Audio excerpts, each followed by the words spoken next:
Faith, we've used this symbol of the surfer at the top of a big wave during this campaign. And somebody was asking me the other day, why are you using the surfer riding a wave as an example of daring faith? And really, there are three reasons for it. First, surfing is risky. It's risky. It's not easy.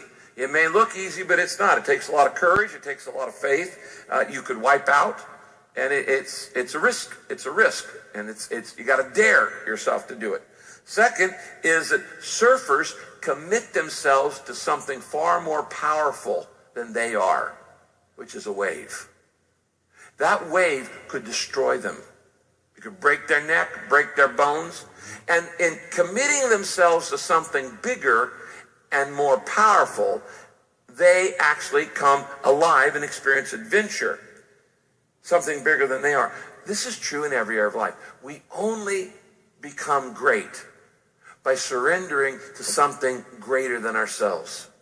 We only become great by surrendering to something more powerful than ourselves, like surfers do with a wave. I don't know if you've done that. The third reason why we use surfers as on Daring Faith is because it's been a metaphor for our church for about 30 years. 20 years ago, I wrote this book. In 1995, it's called Purpose Driven Church. And if you've gone through Class 101, you were given a free copy of it. And the very first chapter is called this, Surfing Spiritual Waves. Let me read you a little bit of the very first chapter of Purpose Driven Church. Southern California is well known for its beaches. It's the part of the country that popularized the music of the Beach Boys, beach party movies, and of course, surfing. Many of our schools offer PE courses in surfing. Now, if you take a class on surfing, you'll be taught everything you need to know about surfing. How to choose the right equipment, how to use it properly, how to recognize a, quote, surfable wave, how to catch a wave, ride it as long as possible, and most important of all, how to get off a wave without wiping out. But you'll never find a course that teaches how to build a wave. You'll never find a course. Surfing is the art of riding waves that God builds. God makes the waves, surfers just ride them. No surfer has ever tried to create a wave. If the waves aren't there, you just don't surf that day. On the other hand, when surfers see a good wave, they make the most of it, even if it means surfing in the middle of a storm. And some of you have done that. Only God can create waves, waves of revival, waves of growth, waves of spiritual receptivity, waves of purpose. Our job, like experienced surfers, is to recognize a wave of God's Spirit and ride it. It's not our responsibility to make waves in our lives, but just recognize how God is working in the world and join him in that endeavor. Today, God is creating wave after wave of people receptive to the good news. And at Saddleback Church, we've never tried to create or build a wave. That's God's business. But we have tried to recognize the waves God is sending our way, and we've learned to catch them. And the amazing thing is this. The more skilled we become in riding waves of growth, the more waves God sends us. Now, in my opinion, we live in the most exciting time in history for the church.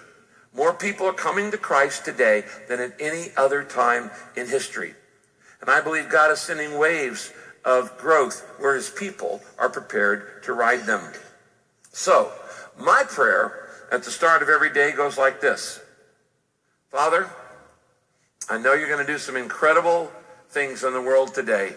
Will you just give me the privilege of being in on some of them? In other words, stop praying, Lord, bless what I'm doing. And start praying, Lord, help me to do what you're blessing. I want to catch your waves. When a surfer wipes out because he didn't ride a wave correctly, he doesn't give up surfing. He just paddles back out in the ocean to wait for the next big wave that God sends in.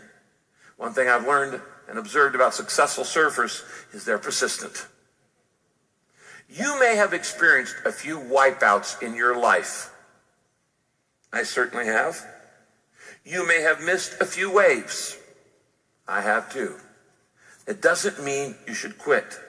The ocean hasn't dried up. On the contrary, at this very moment, God is creating in the world the best waves I've ever seen. So let's go catch one. That is what daring faith is all about. And I want to tell you that over 35 years history of this church, we've caught a lot of big, significant, historical waves. And we've watched God do amazing things. We've seen him do miracles. But daring faith is about your opportunity to catch your wave now and to be a part of history and to ride it and experience it and have the adventure of a lifetime. Watch this on the